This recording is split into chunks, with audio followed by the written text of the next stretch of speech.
네, 좋습니다. 충분히 할 것 같습니다. 그 다음 세 번째 문제죠. 이 두 번째 문제도 자주 나왔던 거고요. 세 번째 문제도 단답형으로서 충분히 출제가 되었던 내용 중에 하나입니다. 자, 세 번째 문제 뭐라고 할까요?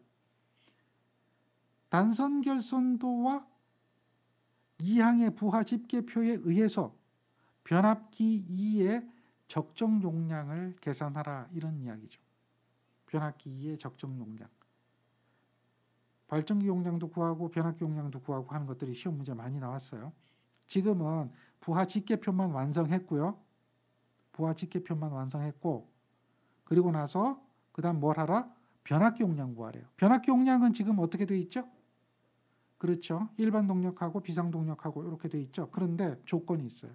일반 동력하고 비상 동력에 대한 부동률이 주어졌네요. 그 다음 15% 여유주라고 그랬죠. 계산값의 1.15배 하라는 이야기죠. 곱하기 1.15를 적용하라. 그 다음 거 볼까요? 표준 규격이 주어졌어요. 이 이야기는 뭡니까? 반드시 표준 규격으로 답하라, 그 이야기죠. 계산값으로 답하면 어떻게 될까요? 채점할까요? 채점 안 할까요? 만약에 계산값을 그대로 적는다라고 하는 것은 채점하지 않겠다는 거예요. 0점 주겠다는 거예요. 반드시 어떻게 하라? 규격을 써라는 얘기죠. 이것은 채점하겠다. 의미가 다 있어요. 얘네들을 그냥 주는 게 아니에요. 만약에 이런 규격이 없다면 여러분들이 규격을 선정하는 게 기본이에요. 그런데 채점할 때 규격을 선정하지 않아도 인정해 주겠다, 그 이야기예요. 그러나 규격을 주어졌다라고 한다면 반드시 규격을 적용하라, 이런 이야기고요. 요게 뭐라고요? 그렇죠. 세 번째 문제입니다. 변압기 용량 구하는 거예요. 그러면 변압기 용량은 어떻게 나올까요? 변압기 용량 이렇게 딱 나왔는데 이렇게 식을 적어 놓으니까 이게 무슨 이야기일까요? 라고 하는 사람들이 많아요. 공부 안 된 거죠. 변압기 용량의 식은 어떻게 계산합니까? 개념을 한번 적용해 볼까요? 변압기 용량 구하는 방법. TR 용량은 뭐보다 커야 돼요? 변압기 용량. 얘는 뭐보다 커야 되잖아요. 그렇죠. 합성 최대 수용 전력보다 커야 되잖아요.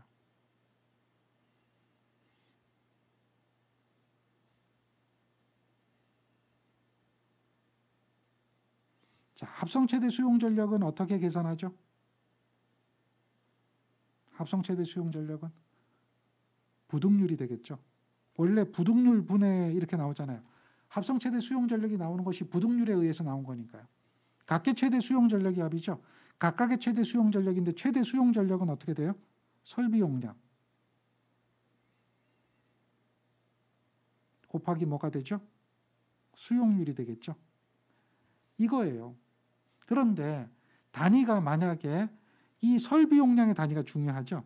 설비 용량의 단위가 킬로와트잖아요. 그렇다면 이 합성 최대 수용 전력, 변압기 용량은 단위가 뭐가 돼야 돼요? 킬로볼트 암페어가 돼야 되니까 변압기 용량의 단위가 뭐가 돼야 돼요? 킬로볼트 암페어잖아요. 무조건. 이건 무조건이죠. 변압기 용량의 단위는 기본 아닙니까? 그러니까 얘가 킬로와트라면 그때 어떻게 해줘야 되죠? 그렇죠. 역률로 나누어줘야겠죠. 이것이 기본적인 개념이잖아요.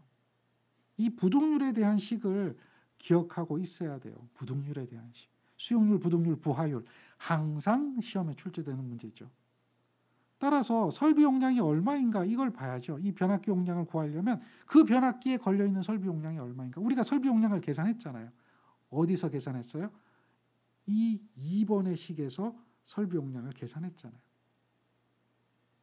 그렇죠. 여기서 계산했으니까. 그래서 그걸 그대로 적용하는 거예요. 지금 부하 집계표에 보면 일반 동력은 얼마 나왔어요? 일반 동력에 대한 수용률 주어졌죠? 기억하고 있어야 돼요. 비상 동력은 여기서부터 합계를 구해야 되겠죠? 그래서 비상동력의 소개가 나와 있어요. 비상동력. 이 소개는 비상동력의 소개예요. 전체 소개가 아니에요. 이 표를 보면 조금 전체를 보기 위해서 작게 했어요. 이 소개가 있는 부분이 여기 있는 이 부분에 대한 소개잖아요. 이렇게 있으면. 그렇죠. 요거까지 더해주는 거 아니에요. 이 칸이 여기서 나눠져 있고 여기서 나눠져 있기 때문에 이 소개는 어떻게 된다? 비상동력에 대한 소개다. 그리고 비상동력에 대한 수용률 주어졌죠? 그렇잖아요. 자, 일반 동력 수용률 얼마입니까? 비상동력 수용률 얼마입니까? 몰라요? 여기 이렇게 주어졌잖아요. 몰라요 하면 안 되고요. 수용률이 100%, 45% 이렇게 주어졌단 말이에요. 됐습니까? 네, 돼야 돼요. 이게 안 되면 안 돼요. 이거 괜히 주어진 거 절대 아니에요. 이런 것들을 주어진 이유를 꼭 생각하셔야 돼요. 그렇죠. 따라서 여러분들이 이와 같이 식을 세울 수가 있습니다. 이와 같이 식을 세울 수가 있어요. 자, 얘는 뭐죠? 그렇죠. 일반 동력에 대한 용량, 일반 동력에 대한 수용률. 그 다음에 이거. 이 부분에 대한 식은 어디서 나왔을까요? 더한 거잖아요. 62.5란 말이에요. 계산기 눌러보세요. 얘가 62.5라는 거죠. 거기에 수용률이 얼마예요? 그렇죠. 따라서 몇 퍼센트 여유를 둔다? 15% 여유를 둔다 그랬죠. 그리고 나서 계산기 눌러보니까 385.73이 나오는데 표준으로 선정해야 되잖아요. 규격으로 선정해야 되잖아요. 그 규격이 얼마죠? 주어진 규격 400이 있다는 얘기죠. 주어진 규격 400을 선정한다. 이렇게 답을 하고 답이 400이 되는 거예요. 여기까지가 세 번째 문제입니다. 이 세 번째 문제 단독으로도 시험에 잘 나와요. 여기 나오는 요 식은 62.5로 그냥 대입해도 돼요. 19.6, 14.4, 19.6, 8.9. 즉 19.6 어디 있어요? 14.4, 19.6, 그 다음에 또 얼마? 8.9. 그게 더한 게 62.5잖아요. 그러니까 이 62.5가 그냥 62.5로 들어가도 된다는 이야기예요. 이미 표에서 계산이 되어 있기 때문에 그대로 대입해서 적용하면 돼요. 어려운 얘기 아닙니다. 할 수 있겠죠?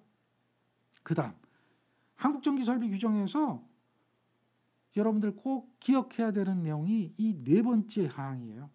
이 네 번째 항은 5점짜리 단독 문제로도 얼마든지 출제가 되어지는 문제입니다. 네 번째 문제. 뭘 구하라 그랬냐면 접지선의 굵기를 구하라 그랬어요. GV 전선을 사용하고 표준 굵기가 주어졌죠. 그걸 선정하라. 접지도체 절연물의 종류 및 주요 온도에 따라서 정해지는 계수 K는 143이고 고장전류는 2차 전격전류의 20배로 보고 2차 과부하 과전류 보호용 차단기는 고장전류 0.1초 이내에 차단한다라고 했을 때 접지선의 굵기를 구하라. 과거에 접지선의 굵기 구하는 방법 그거 다 버려야 돼요. 이걸로 다 바뀌었어요. 관행도 문제에 보면 옛날 방식으로 푼 것들이 있죠. 0.0521 뭐 IN 뭐 이렇게 나오는 것들이 있었잖아요. 그런 것들 지금은 옛날 이야기고요. 지금의 방법, 한국전기설비 규정의 방법은 바로 요 식으로 계산해 줘야 됩니다. 보세요. 표준 규격까지도 기억해야 됩니다. 그래서 접지선의 굵기를 계산해 보는데요. 그 방법은 이와 같이 선정하라. S 단면적은 K 다음에 루트 I자승 T. 이 식은요. 이렇게 표현도 많이 합니다. 어떻게 표현도 많이 하냐면 계수 그 다음에 I의 루트 T 이렇게도 표현 많이 하죠. 똑같은 식이에요. 단면적 얼마? 밀리메타 제곱 이렇게 되는 거죠. 이렇게 많이 표현해요. 같은 식이죠. 루트 안에 넣냐 빼냐 이 이야기고요. 여기서 I라고 하는 것은 얘는 뭘 의미한다고요? 고장전류입니다. 고장전류. 고장전류가 되겠고요. 다음에 T는 시간입니다. 동작 시간. 그리고 K는 정해지는 계수. 여러 가지 주어지는 계수 있죠. 네, 정해지는 계수. 이걸로 해서 계산이 된다. 이 식은 여러분들 반드시 기억하세요. 도체 굵기 계산할 때 이 방식 많이 적용합니다. 그리고 이거에 대해서 조건이 주어져 있으니까 그 조건을 그대로 대입하면 되겠죠. 따라서 여러분들이 이렇게 대입하면 돼요. 전류가 얼마냐? 정격 전류의 20배다. 그래서 우리가 변압기 용량을 구했잖아요. 변압기 용량이 얼마입니까? 400이죠. 400kVA가 됐잖아요. 어디서 선정했어요? 방금 여기서 했잖아요. 그러면 변압기에 접지가 1차 측에 되어 있느냐 2차 측에 되어 있느냐 이걸 봐야 돼요. 그러면 여기 도면을 한번 보세요. 이 도면을 한번 보면 변압기에 1차에 접지가 되어 있느냐 2차에 접지가 되어 있느냐라고 하면 2차에 접지가 되어 있단 말이에요. 그럼 변압기에 대해서 전압을 22,900을 넣어야 될까요? 380을 넣어야 될까요? 2차 측이니까 당연히 성간전압이고 380을 대입해야겠죠. 이 내용에서 그런 것들을 봐야 돼요. 도면에서. 이해되겠죠? 예, 좋습니다. 그런 걸 이해하셔야 돼요. 지금 여기서 이 접지선의 굵기를 우리가 계산하는 거니까 380V가 대입이 돼야 된다라고 하는 것을 이해를 하고 있습니다. 따라서 이 식이 어떻게 나왔느냐라고 하는 것은 기본적인 이야기가 되겠죠. 예, 이건 모르면 안 되는 거죠. 전류 I는 용량을 루트 3의 V로 나눠주는 암페어다라고 하는 거죠. 여기서 얘가 kVA가 들어갔죠? 그럼 얘가 뭐가 돼요? 그렇죠. 킬로볼트가 들어가야 돼요. 만약에 얘를 볼트 암페어로 넣으면 얘는 뭐가 들어가요? 볼트가 들어가면 되죠. 이게 단위에 대한 이야기는 뭐 잘 알고 있을 거예요. 그래서 kVA로 넣는다 그러면 400kVA를 선정했으니까 루트 3에 0.38이 들어가면 되겠죠. 예, 이게 전류예요. 물론 380으로 해서 10의 3승 곱해도 돼요. 관계없습니다. 잘 보세요. 그거의 몇 배의 전류가 고장전류다? 그거의 20배의 전류가 고장전류다. 그래서 곱하기 20이 된 거예요. 동작 시간은 얼마죠? 그렇죠. 루트의 0.1초가 동작 시간이 되겠죠. 얘가 동작 시간. 그리고 계수는 얼마 주어졌어요? 143이 주어졌죠. 그대로 대입하면 되죠. 따라서 계산해 보니까 26.88이 나와서 표준 규격 35를 선정하고 답이 35가 되겠죠. 자, 여기까지 정리가 돼야 됩니다. 문제가 크죠. 문제가 큰데 그런데 할 수 있어야 돼요. 이거는 이제 작은 문제 4개를 묶어 놓은 거예요. 각각 다 물어볼 수도 있어요. 그리고 여기서 이 도면에서 발전기 용량을 구하라 할 수도 있어요. 62.5를 가지고 발전기 용량을 구하라 할 수도 있어요. 뭐 그런 것들도 또 관련도 문제 있습니다. 같이 볼 수 있어야 돼요. 요게 여러분들이 꼭 알아야 되는 내용. 그리고 특히나 4번 문제에 대한 이야기는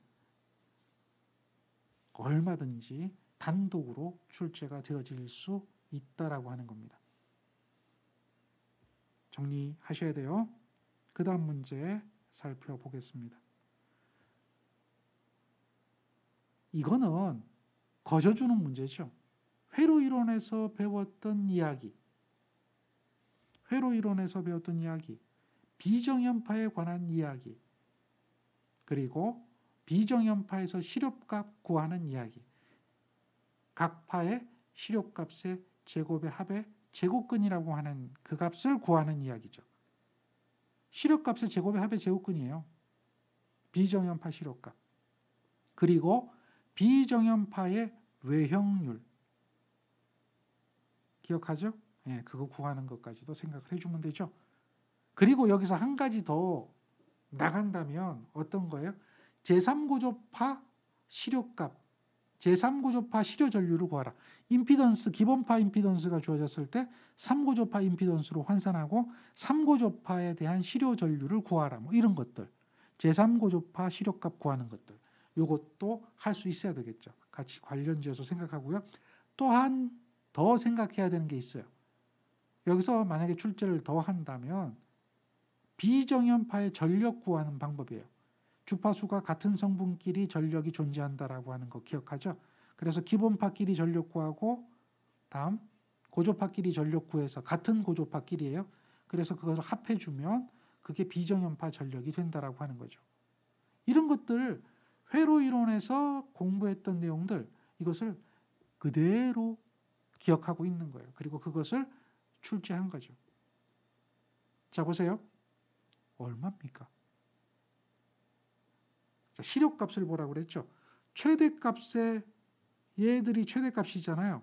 최대값에 어떻게 해줘야 돼요? 루트 2로 나눠줘야 되는 거죠. 설마 그거 기억 못해요? 이러지는 않겠죠. 시료값은 어떻게 된다고요? 최대값을 어떻게 해줘야 돼요? 루트 2로 나눠주는 거.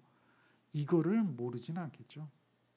그리고 지금처럼 기본파 다음 얘는 제2고조파 고조파가 존재해요. 얘는 제3고조파 이렇게 존재할 때 시료값을 구하라 그러면 각 파의 시료값의 제곱의 합의 제곱근이니까 기본파 시료값의 제곱 2고조파 시료값의 제곱 3고조파 시료값의 제곱의 합의 제곱근을 씌워주는 거죠. 그래서 그 값을 계산하라. 이 이야기입니다. 할 수 있겠죠? 좋습니다. 이 회차는 유난히 필기 시험 문제가 많이 출제가 된 회차죠. 잘 보세요. 이것도 점수 주려고 출제하는 문제 중에 하나입니다. 그 다음 이 문제도 여러분들 자주 출제된 거 기억하나요? 이 문제는 전력공학에서 등가성간거리를 구하는 내용을 그대로 표현한 거고요. 지금 보이는 이 그림은 철탑이 되는 겁니다. 철탑에서 전선이 여기에 있고 여기에 있고 여기에 있어서 요 거리가 주어지죠. 요 거리가 주어지고 또 요 거리가 주어지고 또 요 거리가 주어지면 전선 사이의 거리를 구하게 되고 그 전선 사이의 거리를 가지고 등가성간 거리를 구하라. 지금 전선은 어떤 배열이 되어 있죠? 전선이 배열된 것을 보면 이렇게 삼각 배열이 되어 있죠. 우리가 여기서 구해야 될 것은 이 길이와 이 길이와 이 세 가지의 길이를 구해서 등가성간 거리를 구하라라고 하는 문제입니다. 그 다음에 4개의 도체가 주어졌을 때 여기에 4개의 도체가 있죠. 이렇게 4개의 도체가 주어졌을 때 소선 사호간의 기하학적 평균 거리를 구하라. 이거는 이제 기본적인 공식이 있죠. 그것을 이용해서 구하는 문제 중에 하나입니다. 그러면 이것을 이용하려면 우리는 이제 피타고라스 정리를 이용을 해야 돼요. 피타고라스 정리를 이용해야 돼요. 여기에 나와 있는 얘네들이 어떻게 나오는가 이것을 계산을 해야 되잖아요. 피타고라스 정리를 이용해야 돼요. 자, 한번 보죠. 자, 여기서 먼저 이 길이를 구한다. 이게 A, B 상의 거리가 되겠죠. A, B 상의 거리, 이 길이를 구한다. 그러면 그 길이는 어떻게 계산이 돼야 될까요? 직각삼각형을 하나를 생각해야 돼요.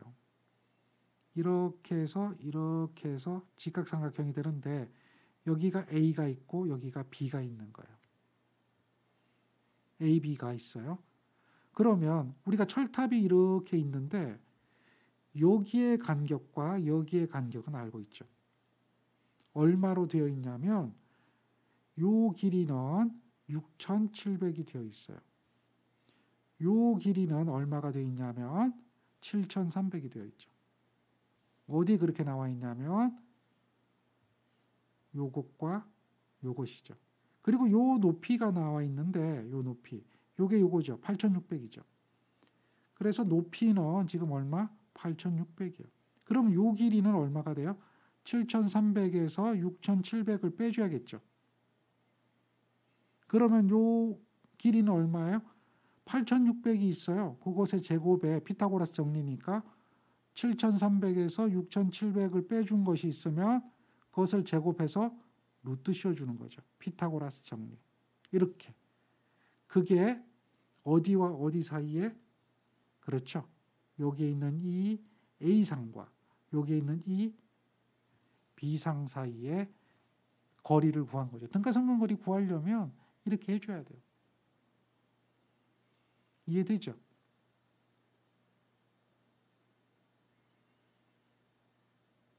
그 다음 이번에는 여기를 한번 구해볼까요? 여기 요거는 BC 사이잖아요. BC 사이도 동일한 방법으로 계산을 하면 되겠죠. 이렇게 해서 여기가 B도체예요. B가 얼마죠? 요게 7,300이요. C는 8,300이죠. 더 멀죠? 이렇게 해서 더 멀어요. 그림상에 보면 여기가 보세요. 여기가 요거하고 보면 요게 좀 가까워 보이잖아요. 근데 얘가 더 가까운 거죠. 수치상으로 보니까 8,300이네요. 여기가 8,300이 되겠죠. 그럼 요 길이를 우리가 구해야 되는 거예요. 그럼 이렇게 수직선 내려가서 높이가 얼마 나왔습니까? 높이. 여기에 대한 높이는 요 높이잖아요. 요거는 7,700이죠. 그러니까 높이가 7,700이 되겠고요. 요 길이 나오네요. 요 전체가 8,300이니까 요 길이는 7,300, 8,300이니까 8,300에서 7,300 빼주는 게 되겠죠. 높이는 나와 있어요. 7,700. 그러니까 요 길이는 얼마 되겠어요? 루트 해서 7,700의 제곱에 8,300 빼기 7,300의 제곱이 되겠죠. 이렇게 된 값이 어디하고 어디 사이에다?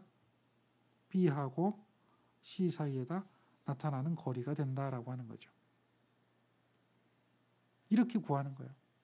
그러면 이번에는 요거하고요.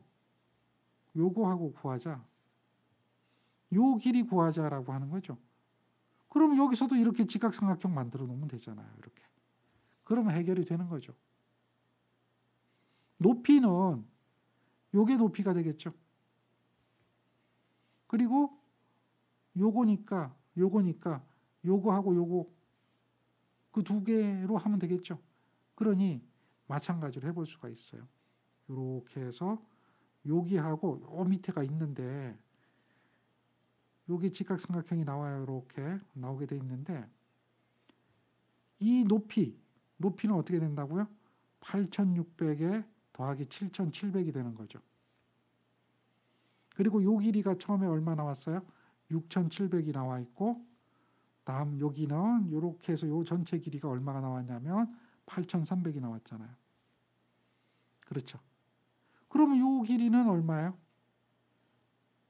8,300에서 6,700을 빼준 게 되겠죠. 빗변의 길이는 8,600 더하기 7,700의 제곱에 더하기 다음 8,300 마이너스 6,700의 제곱. 이것을 전체적으로 루트 씌워줘야 되겠죠. 이것이 빗변의 길이가 된다.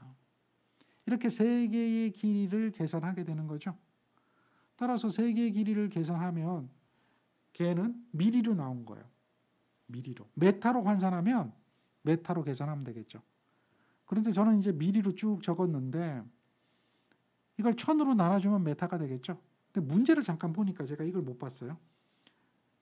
이걸 보니까 메타네요. 그럼 메타로 환산하면 되죠. 뭐 똑같아요. 똑같은 방법으로 이거 1000으로 나눠주면 이와 같이 세 가지 길이가 계산이 돼서 나온 거예요. 자, 이 수치들이 이제 왜 나왔는지 우리가 기억하겠죠? 얘네들이 왜 나왔는지 이제는 알 수 있을 거예요. 그래서 각 거리 간의 곱을 해주고 그것을 제곱근으로 나눠주는데 3개의 거리가 있다면 3제곱근으로 나눠주는 거죠. 그러니까 거리가 3가지가 있기 때문에 3제곱근이 되는 거고 그 다음에 모든 거리를 다 곱해주는 거죠. 그게 등가성간거리예요. 그래서 계산해 보니까 이렇게 계산이 되죠. 10.31 메타다 이렇게 이야기가 될 거예요. 이 정도는 가능하죠. 네, 가능할 것 같아요. 이 정도는 될 것 같아요. 어렵지 않죠. 그 다음에 우리가 이제 그 4개의 도체가 있다라고 했을 때 그 4개의 도체 얘도 기하학적 평균거리를 구하는 거죠. 기하학적 평균거리. 등가성간거리 구하는 거예요. 문제가 기하학적 평균거리. 기하학적 평균거리 구하는 거예요. 등가성간거리. 그러니까 6제곱근이 되겠죠. 4개의 도체라고 하면 6제곱근이 돼요. 이게 6제곱근이 되는 이유가 뭐냐? 또 루트 2는 또 왜 들어갔느냐? 이렇게 얘기하는데 이렇게 보면 되죠.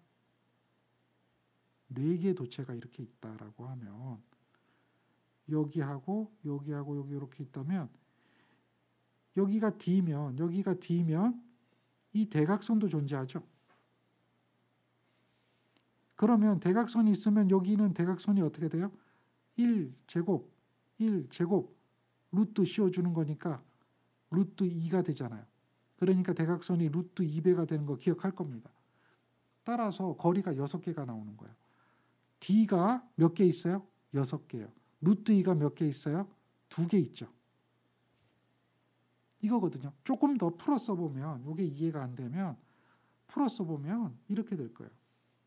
D가 4개가 있고 루트 2D가 2개가 있죠.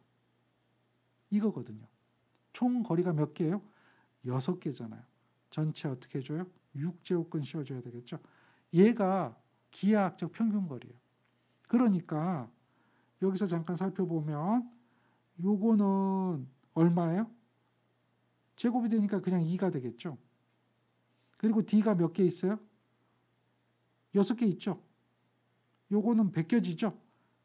그러니까 어떻게 되죠? 6제곱근 2의 D가 되는 거죠. 이것이 되는 거예요. 이것을 찾아낸 거죠. 정리가 되겠나요? 이렇게 나온 이유입니다. 따라서 500ml라고 하는 거 대입하니까 얘는 밀이에요. 메타로 물어봤네요. 얘는 메타. 500ml인데 메타로 물어봤네요. 그럼 메타로 대답하면 되겠죠. 1000으로 나눠주면 되죠. 요거 계산해서 이거 나오면 1000으로 나눠주면 0.56m 0.56m 이렇게 나옵니다. 할 수 있어야 되겠죠. 등가성간거리를 구하는 방법들 여러분들 기억하고 있을 겁니다. 이렇게 등가성간거리 구하는 방법들 이건 쉬워요. 거리가 3개 있으면 3제곱근 거리가 6개 있으면 6제곱근 그리고 모든 거리를 다 곱해주면 되죠. 이렇게 하면 등가성간거리 계산이 된다라고 하는 겁니다. 정리되겠죠? 그 다음 거 볼까요? 이 부분도 회로이론 문제라고 보면 돼요. 회로이론 문제. 이건 실기 문제가 아닌 거예요. 필기 문제죠. 단지 주관식으로 나타낸 거고 전류계에 대해서 이해를 하고 있느냐라고 묻는데요. 얘도 기본 개념이에요. 기본적인 개념으로 문제를 풀어야 된다. 보면 최대 눈금 전류계가 있어요. 전류계 최대 눈금이에요. 2개를 지금처럼 병렬로 연결했고요. 여기에 전류를 흘려주는데요. 20A 전류를 흘렸어요. 그럼 여기서 전류가 나누어 가겠죠. 무엇에 따라 나누어지나요? 무엇에 따라? 전류계의 내부 저항에 따라서 나누어지는 거예요. 그래서 우리 이 내용을 정리하고 있어야 됩니다. 이렇게 흘러가는 전류를 A1이라고 하면 얘는 R1 더하기 R2분의 R2의 전체 전류 I가 되는 거죠. 전류 분배 법칙이죠. 이렇게 흘러가는 전류 A2라고 하는 전류는 내부 저항 R1 더하기 R2분의 R1의 전체 I가 되는 거죠. 내부 저항이 얼마냐라고 하는 거예요. 그런데 내부 저항을 얻을 수 있는 힌트는 A1 전류계는 75mV, A2 전류계는 50mV예요. 그리고 그때에 75mV, 50mV의 전압강화가 생기는데 그때에는 최대 눈금일 때 그렇다라고 하는 거예요. 전압과 전류가 주어졌네요. 그러니까 뭘 구할 수 있어요? 저항을 구할 수 있죠. 그렇죠. 따라서 이렇게 내부 저항을 계산하는 겁니다. 주어진 값 가지고 그대로 내부 저항 값, 오음의 법칙을 이용해서 계산하죠. 문제에서 뭘 물어봤냐면 각 전류계 지시는 얼마냐 이렇게 묻거든요. 그래서 첫 번째 A1 전류계 지시값을 계산하는 거죠. A1 전류계는 제가 방금 식을 세워드렸는데요. 전류 분배 법칙이라고 하는 거죠.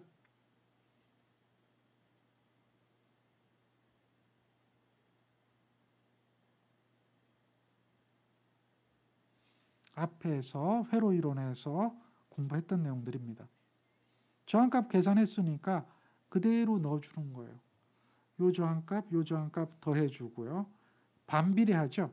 반비례하니까 원 쪽이니까 투 쪽이 올라가야 되겠죠. 반비례니까. 전류 분배 법칙은 전류는 저항에 반비례한다라고 하는 거죠.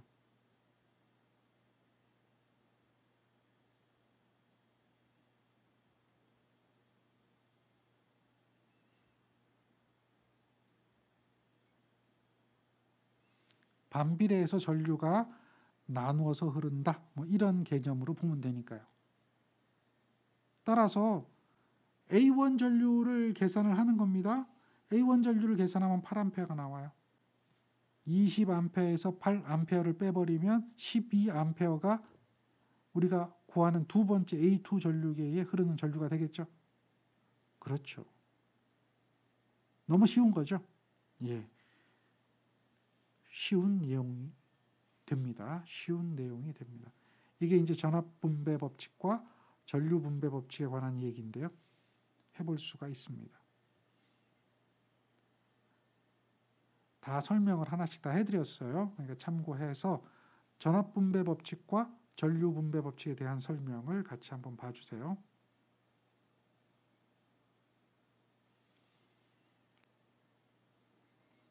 열한 번째 문제입니다.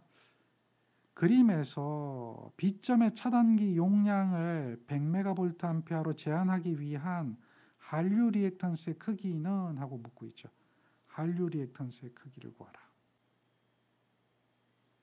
11번째 문제를 풀기 위해서는 %Z법을 이용해야 되는데 여기에 이렇게 해서 PN하고 PS하고 이렇게 계산하잖아요. 또 단락전류 구할 때는 여기에 %Z에 의해서 IN을 구하잖아요. 이 IN. 얘네들은 무슨 값일까요? 얘네들은 무슨 값일까요? 얘는 기억해 줘야 됩니다. 기준 용량입니다. 정격이 아니에요. 얘는 기준 전류입니다. 정격 전류가 아니에요. 퍼센트 임피던스를 결정하는 기준 용량과 기준 전류다라고 하는 거. 그것을 생각해야 돼요. 정격 전압, 정격 전류, 정격 용량 그렇게 하는 거 아닙니다. 퍼센트법에 대한 기본 의미를 알고 있어야 돼요. 그렇죠. 그러면 단락 용량이라고 하는 것은 퍼센트 임피던스 분의 100에다가 기준 용량이다. 이렇게 기억해야 돼요. 그래서 여기에서 기준으로 한다라고 하는 이 내용이 나와요. 이것이 바로 무슨 용량이 되는 거죠? 이것이 기준 용량이 되는 겁니다. 맞습니까? 그렇죠. 그러면 단락 용량이라고 하는 거 차단기 용량이잖아요.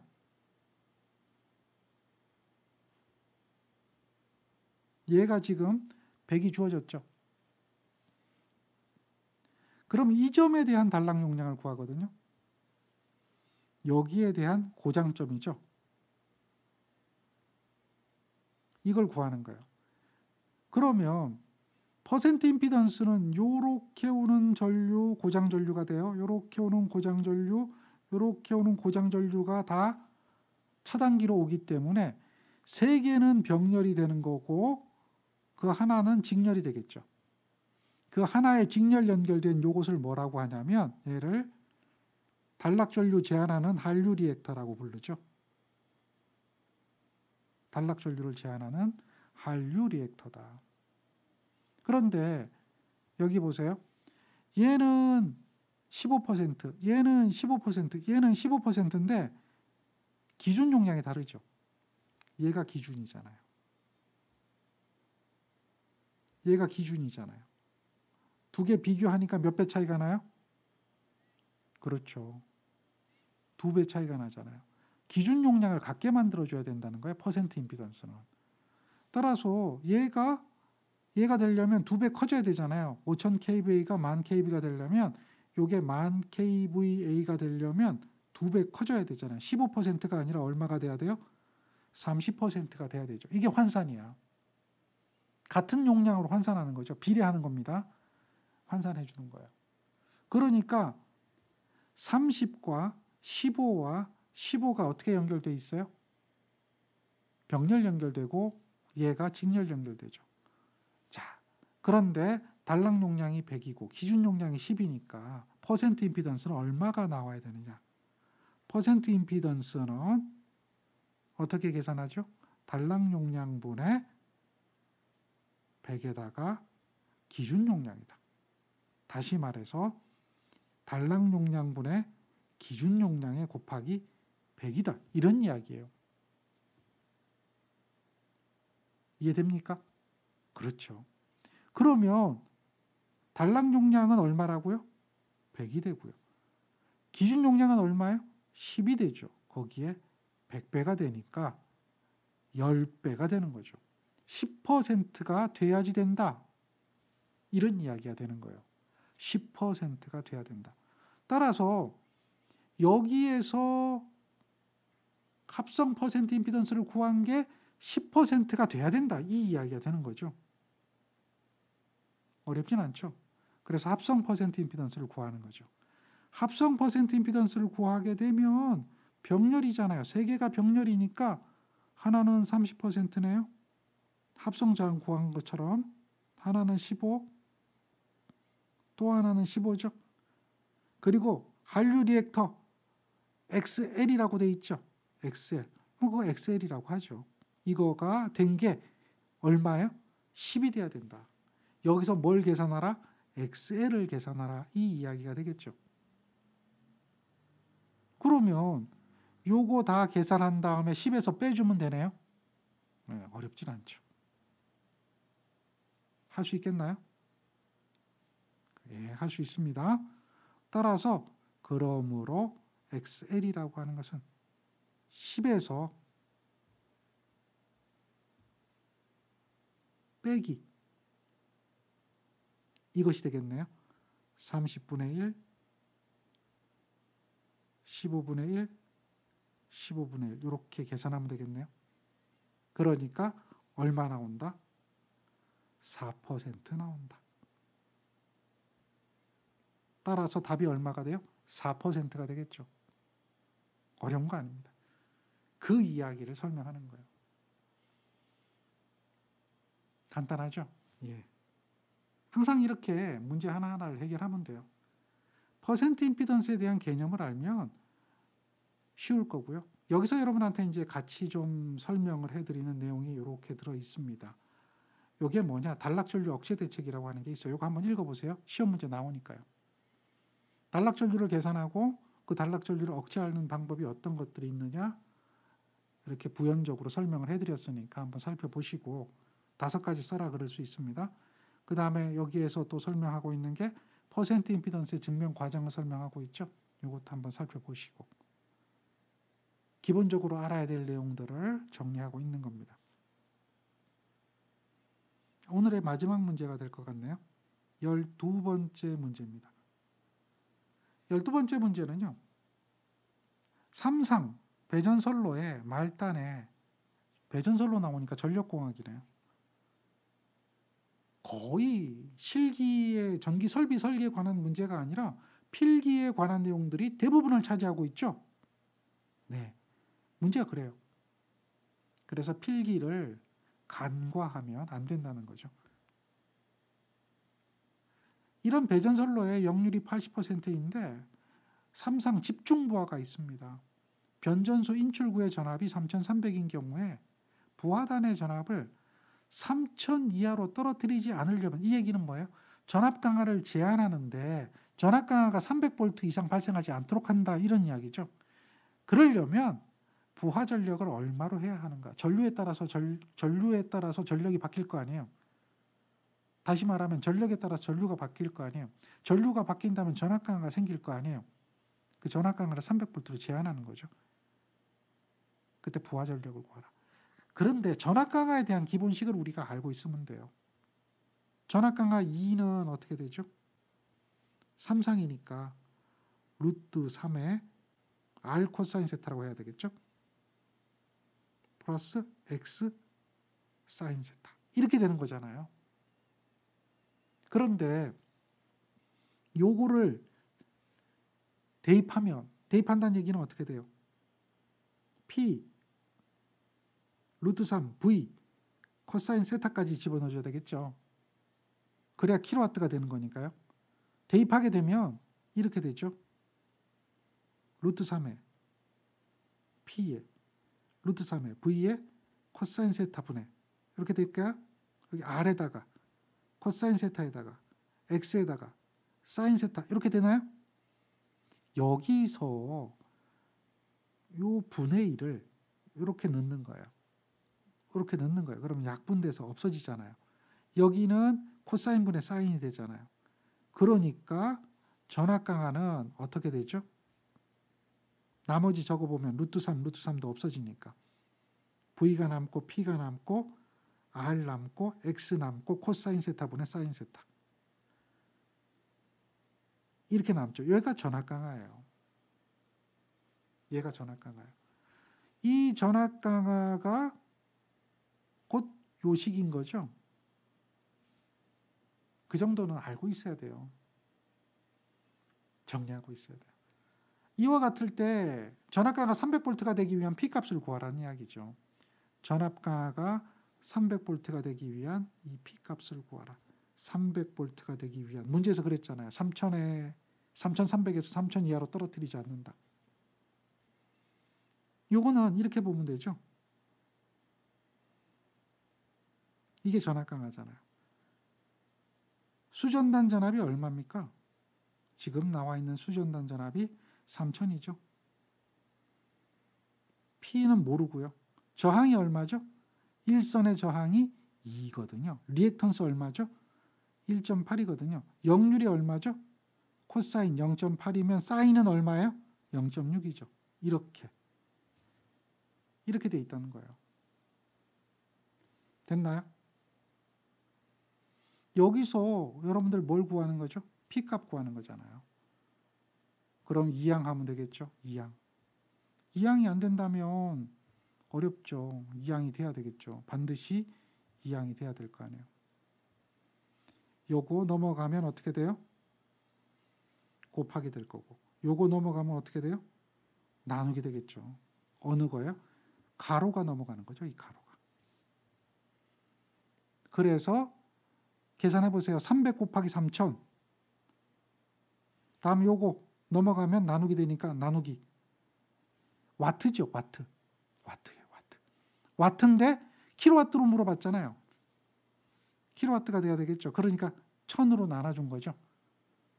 따라서 268.66 킬로와트가 되는 거죠. 전압 강하에 대한 기본식을 알고 있느냐라고 묻는 거죠. 단상도 V분의 P R 플러스 X 탄젠트 세타 그대로 나오고요. 삼상도 보이분의 P R 플러스 X 탄젠 세타 그대로 나오죠. 그러니까 이러한 식을 이해하고 있어야 된다는 거죠. 이런 것들 기억하겠죠? 예, 충분히 이해가 될 거라고 생각합니다. 여기에서 핵심으로 넣어드린 내용은 전압 강화와 전압 변동률에 관한 기본 내용을 핵심으로 넣어드렸어요.